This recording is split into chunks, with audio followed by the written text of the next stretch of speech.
आइए,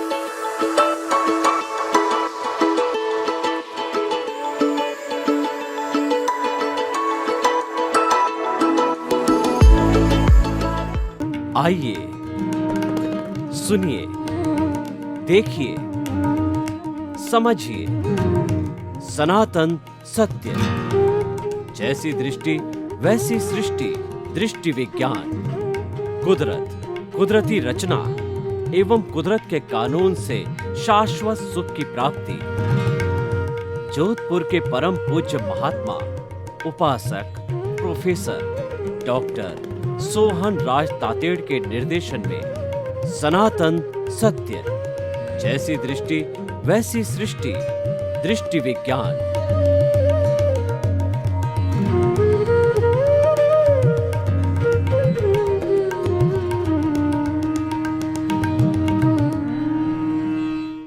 भाई और बहनों, मातृशक्ति को नमन। सनातन सत्य, यूनिवर्सल ट्रुथ, सार्वभौम सत्य। हम आपको इस कार्यक्रम के अंतर्गत इस ब्रह्मांड की अल्टीमेट रियलिटी बताना चाहते हैं, आपको शाश्वत सत्य बताना चाहते हैं, यूनिवर्सल ट्रुथ देना चाहते हैं, सार्वभौम सत्य देना चाहते हैं। आखिर ब्रह्मांड की और हमारे जीवन की अल्टीमेट रियलिटी क्या है? क्योंकि हम दुर्लभ जीवन वाले मानव हैं, हम फुली डेवलप्ड प्राणी हैं, तो हमें अच्छा लक्ष्य बनाने के लिए, मुक्ति का लक्ष्य बनाने के लिए, आनंद प्राप्ति का लक्ष्य बनाने के लिए हमें अल्टीमेट रियलिटी को, सनातन सत्य को जानना बहुत जरूरी है। और सनातन सत्य भूत भविष्य वर्तमान कभी भी नहीं बदलता, सब एक समान रहता है, इसीलिए ये विज्ञान कहा जाता है। वो सनातन सत्य को देने के लिए हम आपको प्रतिदिन नए नए एपिसोड, नए नए विषयों पर चर्चा करते हैं। तो आज का हमारा बहुत सुंदर विषय है प्रतिक्रमण, दोषों को धोना। भाई और बहनों, हमारा शरीर गंदा होता है, हम उसको धोते हैं। हमारे कपड़े गंदे होते हैं, हम उसको धोते हैं। हमारा मकान गंदा होता है, उसकी धुलाई की जाती है। गाड़ी गंदी होती है, उसकी धुलाई की जाती है। और हम पब्लिक प्लेसेस को देखें तो रेलवे के प्लेटफॉर्म धोए जाते हैं, बसों के जो है बस स्टैंड है उनकी धुलाई की जाती है। क्यों की जाती है? कि उस पर जो कोई गंदगी आ गई है वो साफ हो जाए। निरंतर सफाई करने से बीमारी नहीं आती है, नए नए वायरस पैदा नहीं होते हैं, बदबू नहीं आती है। यानी बीमारी के कारण को हम हटाते हैं। ठीक उसी तरह से हमारे भीतरी जगत में भी हम जन्म जन्मांतर से सनातन सत्य, जन्म जन्मांतर का लेखा जोखा साथ लेके चलता है। संसार रूपी नाटक के प्रारंभ से अध्यक्षण पर्यंत तक हमने जो जो दोष किए हैं उन सब का अकाउंट हम रखते हैं, और वो अकाउंट हमारे कार्बन शरीर के अंदर मौजूद है। जब से आत्मा के साथ में कार्बन शरीर ये जड़ जुड़ा है, तब से पूरा लेखा जोखा उसके अंदर जो है अचेतन मन के अंदर प्रिंट किया हुआ है। हमारे कंप्यूटर में गलती हो सकती है, हमारी कैलकुलेशन में गलती हो सकती है, हमारी सोच में गलती हो सकती है, लेकिन जो कार्बन शरीर है इसकी कैलकुलेशन के अंदर कोई गलती नहीं होती। इतना ये परफेक्ट होता है। और ये कार्बन शरीर चतुस्पर्शी पुद्गलों से बना होता है, और ये आत्मा की हाजिरी से बनता है। इसके अंदर गलती क्यों नहीं होती है? कि हमारी जितनी भी कॉजल बॉडी है, हमारा कषाय है, लिंग शरीर है, कार्बन शरीर है, क्रोध मान माया लोभ है, मोह का संसार, कुछ भी किसी भी नाम से पुकारिए, ये हमारे प्रभु की हाजिरी में बना है। यानी उसकी प्रेजेंस से बना है, प्रभु ने नहीं बनाया है। हमारे भीतर विराजमान शुद्ध आत्मा भगवान की हाजिरी बिना ये शरीर जड़ है, वो ये मृतवत है और ये मुर्दा है। उस मुर्दे में जो जान डालने वाला है वो आत्म तत्व है। ये बात हमारे सनातन सत्य के केंद्र के अंदर है।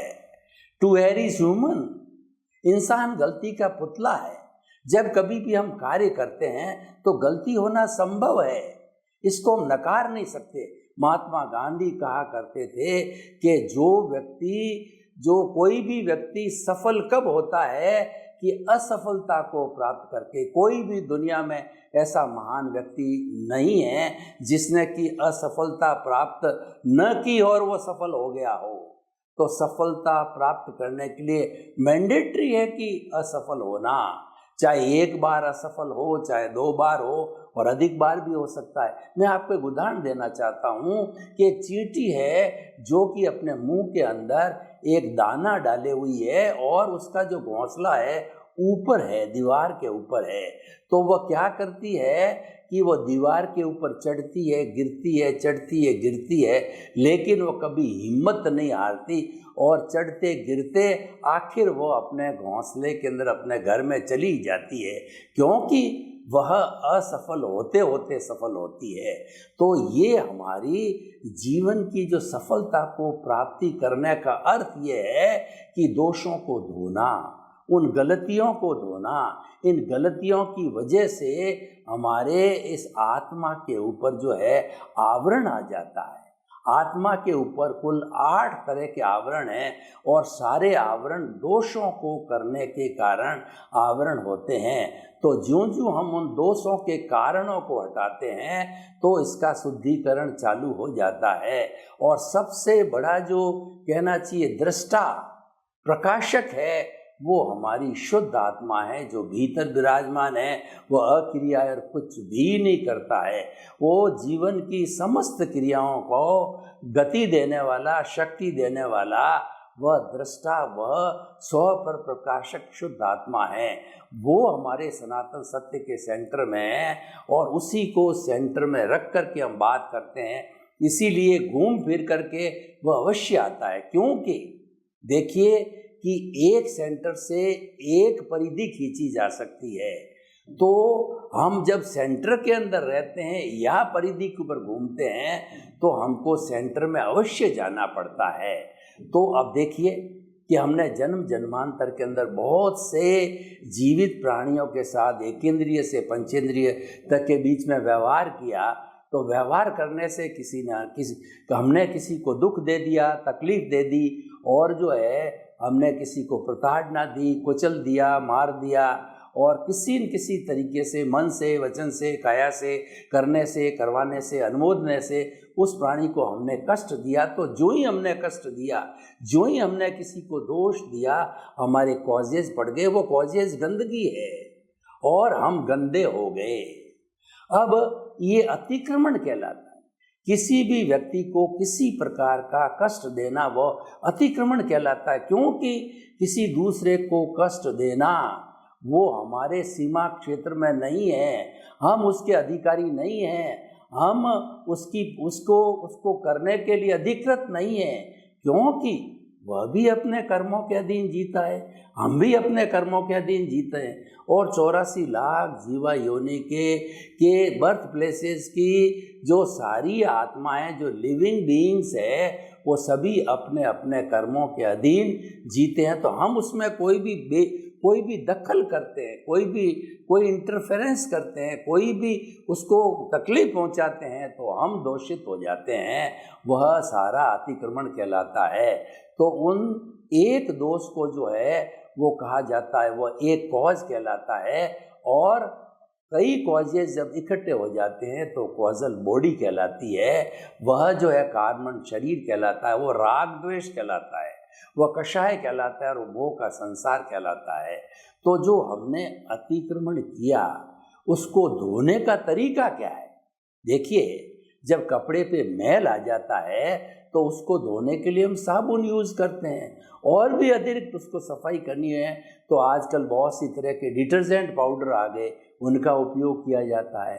साधारण साबुन है वो साधारण साधना है, और डिटर्जेंट पाउडर है वह डिटर्जेंट जो साबुन है वह बहुत बड़ी साधना है, उससे जल्दी धुलता है। तो ठीक उसी तरीके से हम छोटी छोटी साधना करते हैं तो हमारे वो दोष धीरे धीरे शुद्ध होते हैं, वो कार्बन शरीर से जड़ते हैं। कार्बन शरीर का स्ट्रक्चर कैसा है मैं आपको बताना चाहता हूँ कि आपने कभी देखा होगा कि ये जो मधुमक्खियाँ हैं, ये जो छत्ता बनाती है, तो छत्ता बनने के पूर्व आपने देखा होगा झिल्ली झिल्ली झिल्ली टाइप होती है, जैसे कि पीपल के पत्ते की झिल्ली कैसी होती है जिस पे ग्रीन जो है आवरण नहीं आया होता, उस झिल्ली को देखेंगे बहुत छोटे छोटे छोटे छोटे छिद्र टाइप होते हैं, छोटे छोटे उसके परमाणु टाइप होते हैं।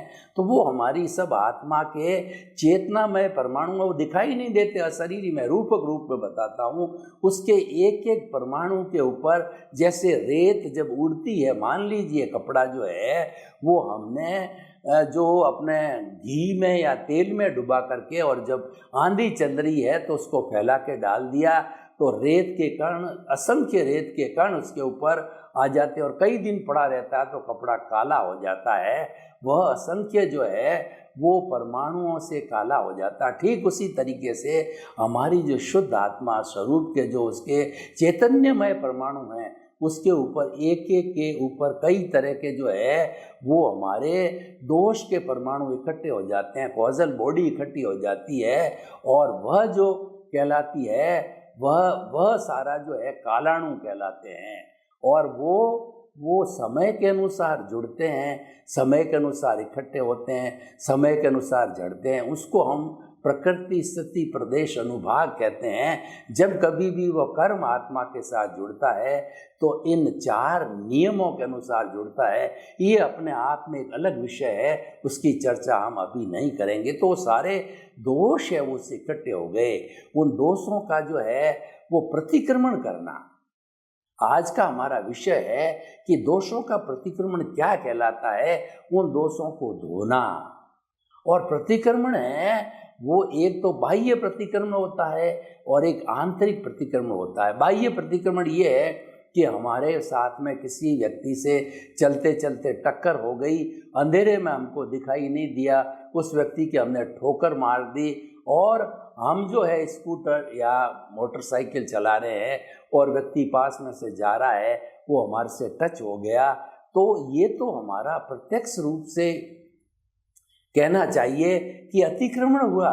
ये तो हमने प्रत्यक्ष रूप से गलती करी है। लेकिन जो है वो अप्रत्यक्ष रूप से भी बहुत सी गलतियां होती है। तो अप्रत्यक्ष जब गलती हो जाती है तो हमने उसी क्षण कह दिया सॉरी भाई साहब गलती हो गई, मुझे क्षमा करें, तो वो आपका दोष शुद्ध हो गया। और कई बार क्या होता है कि हम अप्रत्यक्ष रूप से बहुत सी गलतियां करते आए, वो सारा जो है वो यूनिबिल्ट हो जाता है हमारे कार्बन शरीर के अंदर और उसका बहुत बड़ी जो कहना चाहिए एक मैथमेटिक्स पूरी है, कैलकुलेशन है, उसके साथ वो जमा हो जाते हैं। तो जमा अपने हिसाब से होते हैं। लेकिन हमारे पास जो डिटर्जेंट पाउडर है वह सबसे फास्ट डिटर्जेंट पाउडर है, वह है प्रतिक्रमण। भगवान महावीर ने जो है वो इसके शुद्धिकरण के लिए जो 12 तरह के धर्म दिए, 12 तरह की निर्जरा दी, 12 तरह के तप दिए, 12 तरह के डिटर्जेंट पाउडर दिए, जो 6 तो है बाह्य और 6 है भीतर, यानी वो हमको दिखाई देते हैं। बाहर हमारी धार्मिक क्रिया यानी हमारा शुद्धिकरण है वह दिखाई देता है, वो है अनशन, उनोदरी, भिक्षाचरी, रस परित्याग, काय कलेश और प्रतिसल्लीनता। ये सब इनके मैं विवेचन में नहीं जाऊंगा। ये सब जो है 6 तरह और इसका वर्गीकरण करें तो अनेक अनेक प्रकार के जो है ये बाह्य तप या बाह्य निर्जरा या बाह्य शुद्धिकरण के जो है हमारे कहना चाहिए मार्ग है वो हम उपयोग के अंदर लाते हैं। और भीतरी जो मार्ग होते हैं वो है 6 तरह के हैं, प्रायश्चित, विनय, वैयाव्रत, स्वाध्याय, ध्यान और व्युत्सर्ग। तो आज हमारा प्रायश्चित विषय है। इसका अर्थ ये है कि भीतर ही भीतर जो है शुद्ध मन से, शुद्ध विचारों से, शुद्ध भावना से जो है हमें प्रत्यक्ष और अप्रत्यक्ष रूप से की गई भूलों के लिए जो है हमें प्रायश्चित करना और हमारे भीतर विराजमान शुद्ध आत्मा भगवान की साक्षी से उसकी साक्षी क्यों रखनी होती है कि ये जितने भी दोष इकट्ठे किए गए हैं वो दोष उनकी हाजिरी से किए गए हैं। अगर और वो हमेशा एक सा है। संसार रूपी नाटक के प्रारंभ से अध्यक्षण पर्यंत हमारा जो मूल स्वरूप के अंदर द्रव्य आत्मा है, शुद्ध आत्मा है, वो एक सा ही है, उसमें कोई परिवर्तन नहीं आया। जो परिवर्तन आता है वह परिवर्तन इस कार्बन शरीर का आता है, कभी बढ़ जाता है कभी घट जाता है। तो ये घटना बढ़ना जो है कार्बन शरीर का आता है और उसी के अनुरूप हम भवांतर करते हैं। लेकिन हर भव के अंदर जो हमारा प्रभु है वो सदा एक सा रहता प्रभु है। तो ये शरीर दूसरे योनि में जाकर के शरीर धारण करता नहीं तो नहीं करता है। तो उस जो है प्रतिक्रमण करने से हमारे दोष धुलते हैं।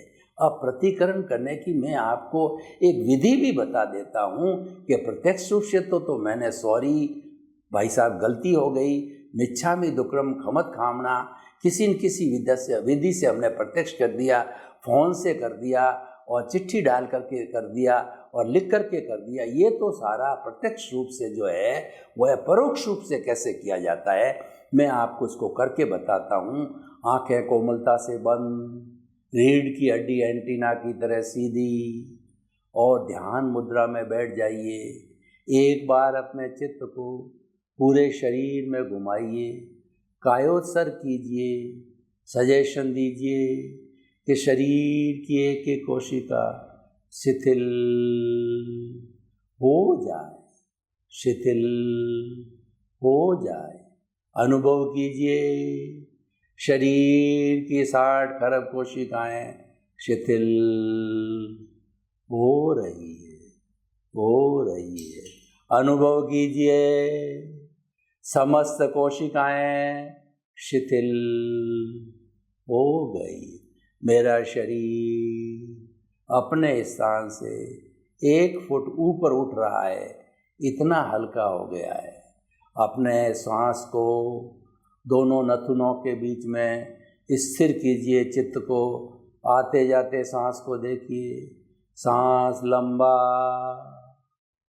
गहरा, समतल, सांस आ रहा है, जा रहा है।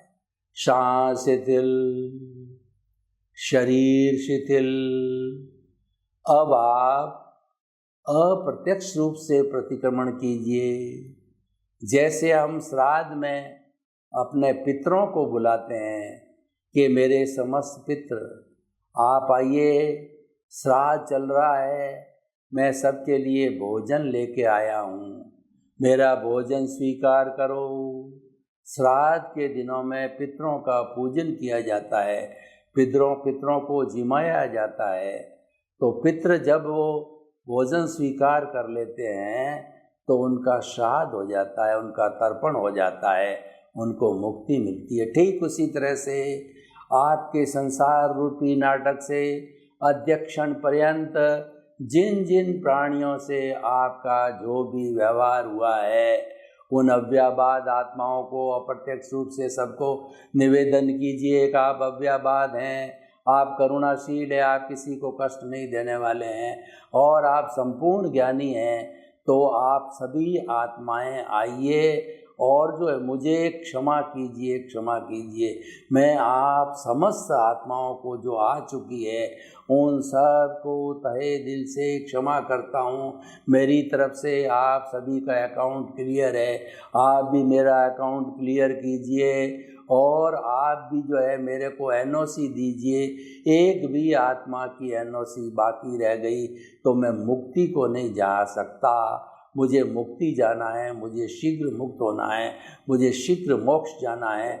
मेरे जीवन का लक्ष्य मोक्ष बन गया है, तो मुझे क्षमा करो, क्षमा करो। मैं अज्ञानी हूँ, मैं पापी हूँ और मैंने क्रोध के वशीभूत होकर के, कषाय के वशीभूत होकर के, राग द्वेष के वशीभूत होकर के, अज्ञान के वशीभूत होकर के आपको कष्ट दिया।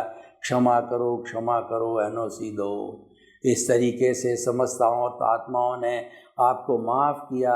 अब आप धीरे धीरे अपने श्वास को थोड़ा भारी करते हुए पुनः उसी रास्ते से पूर्व अवस्था में आइए, आंखें खोलिए, देखिए शरीर भारी हो गया है और परमात्मा की कृपा से आपने से क्षमा याचना की, परमात्मा ने आपको आशीर्वाद दिया और वह आशीर्वाद आपकी हथेलियों पर आ गया है।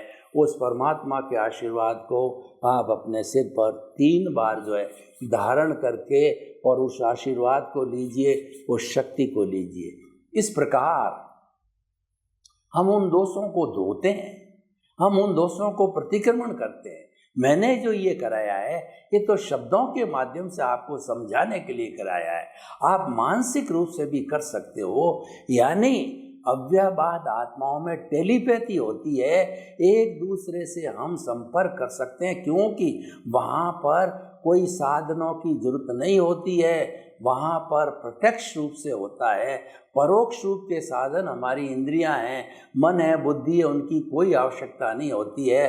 प्रत्यक्ष रूप से एक आत्मा दूसरे आत्मा से जिससे उसका कभी न कभी संपर्क रहा है उससे संपर्क कर सकती है, अपनी क्षमा याचना कर सकती है। तो ये कितना बड़ा सूत्र है, और ये सूत्र व्यक्ति पर भी लागू होता है, परिवार पर भी लागू होता है, समाज पर भी लागू होता है, देश पर भी लागू होता है और विश्व पर भी लागू होता है। मान लीजिए कि अमेरिका और इजराइल आपस में लड़ाई झगड़े कर रहे हैं, टंटे कर रहे हैं। किस बात के लिए कर रहे हैं? साम्राज्य पाने के लिए कर रहे हैं। और दूसरा क्या है कि वो जो है किसी का मित्र बन करके किसी को शत्रु बन करके और कर रहे हैं। तो जहाँ तक साम्राज्य पाने की बात होती है, वो साम्राज्य तो अपना खुद का भी बहुत साम्राज्य होता है। हमें केवल साम्राज्य विस्तार करने से क्या फायदा होगा, बल्कि उस देश के अंदर जितने भी नागरिक रहते हैं उनका कल्याण किया जाए, उनको सभी को सुख पहुंचाया जाए, उनकी बेसिक रिक्वायरमेंट्स को पूरा किया जाए, यह भी क्या कम होता है। और वो सरकार अच्छी सरकार होती है जो अपने देश के हर नागरिक को स्वतंत्रता दे, अधिकार दे और सबको सुखी रहे, और जैसा जैसा राजा वैसी प्रजा, और जैसा जैसी सरकार होती है वैसी प्रजा बन जाती है। अगर सरकार में राम राज्य की भावना है तो प्रजा भी सुखी रहेगी, और सरकार अगर चोर है और अपने नागरिकों को चोर समझती है तो आपस के अंदर एक दूसरे में अविश्वास पैदा हो जाएगा, एक दूसरे को चोर समझेंगे। क्योंकि वातावरण बनाना हमारे हाथ में है, ये हमारा पुरुषार्थ है और इसको हम स्वयं निर्मित करते हैं, अच्छा करते हैं या बुरा करते हैं। अगर हम पॉजिटिव साइड में चले जाते हैं तो हमारा वातावरण अच्छा हो जाता है, और हम नेगेटिव साइड में चले जाते हैं तो वातावरण सामंजस्य जो है वो गड़बड़ हो जाता है। तो हम प्रतिक्रमण की बात कर रहे थे, दोषों को धोने की बात कह रहे थे। और दोष देखिए, दोष कब धोए जाते हैं? पहले तो नए दोषों को इकट्ठा करना बंद कीजिए। नए दोष कब इकट्ठे होते हैं कि हम आश्रव करते हैं, हम पाप के आने का दरवाजा खुला रखते हैं। जब पापकारी प्रवृत्तियों का दरवाजा आश्रव, तो वो जो है 5 साधनों के माध्यम से जो है वो पाप की प्रवृत्तियां हमारे भीतर, जैसे कि एक टंकी में नाला होता है उसके अंदर वो प्रवेश कर जाते हैं। तो वो 5 कारण है मिथ्यात्व, अविरति, प्रमाद, कषाय और योग। इसके मैं जो है वो डिस्कशन में नहीं जाना चाहता। इन कारणों से हम आश्रव करते हैं और आश्रव से जो है पापकारी प्रवृत्ति जो है इकट्ठी होती। इस आश्रव को बंद कर दीजिए, और जो ही हमने इस आश्रव को, इस नाले को बंद कर दिया तो वो संवर हो गया, हमने त्याग कर दिया, हमने संकल्प ले लिया कि मैं जो है अब किसी दूसरे के साथ में बुरा व्यवहार नहीं करूँगा, किसी दूसरे को दुख न दूंगा। प्राणी मात्र को दुख देना न देने का संकल्प करना है, ये प्रत्याख्यान कहलाता है और ये संवर कहलाता है। संवर एक त्याग का भी होता है, मन वचन काया से जुड़ी हुई बहुत सी वस्तुओं का त्याग किया जाता है, वह भी एक संवर है। लेकिन उच्च कोटि का संवर वो है कि प्राणी मात्र को दुख न देना सबसे बड़ा संवर है। तो हमने जब संवर कर दिया तो हमारे दोषों को एंट्री देना बंद कर दिया। अब हमारे भीतर जितने भी दोष है उनका शुद्धिकरण है, हमने प्रतिक्रमण करने के कर दिया। जैन विधि में 48 मिनट का प्रतिक्रमण होता है। उसके अंदर एक एक प्रकार का जो जीवन है, एक एक प्रकार के जो जीव है, एकेंद्रिय से पंचेंद्रिय तक, नरगति, तिरेंज गति, मनुष्य गति, देव गति, उनको जिस जिस तरीके से भी कष्ट दिया जाता है उन सब तरीकों का जो है खुलासा करके, जैसे कि मार करके, पीट करके और जो है दबा करके और जो है उसके बाद के अंदर वो बुरा बर्ताव करके, उन सभी विधियों से जो है हम हर प्राणी से क्षमा याचना करते हैं कि हमारे से कोई इस विधि से कोई गलती होगी तो क्षमा करो, क्षमा करो। और जो साधु है 5 महाव्रतधारी, उसके लिए तो कंपलसरी है कि सूर्योदय से पहले और सूर्योदय के बाद के अंदर प्रतिक्रमण 48 मिनट का करना मैंडेटरी है, कंपलसरी है। और श्रावक के लिए वह जो हर क्षण जब भी वो दोष करे वह प्रतिक्रमण कर सकता है, खाते पीते, उठते बैठते सोते, और जो वो सामायिक करता है उसके साथ में प्रतिक्रमण हो सकता है शाम के समय, सवेरे के समय में।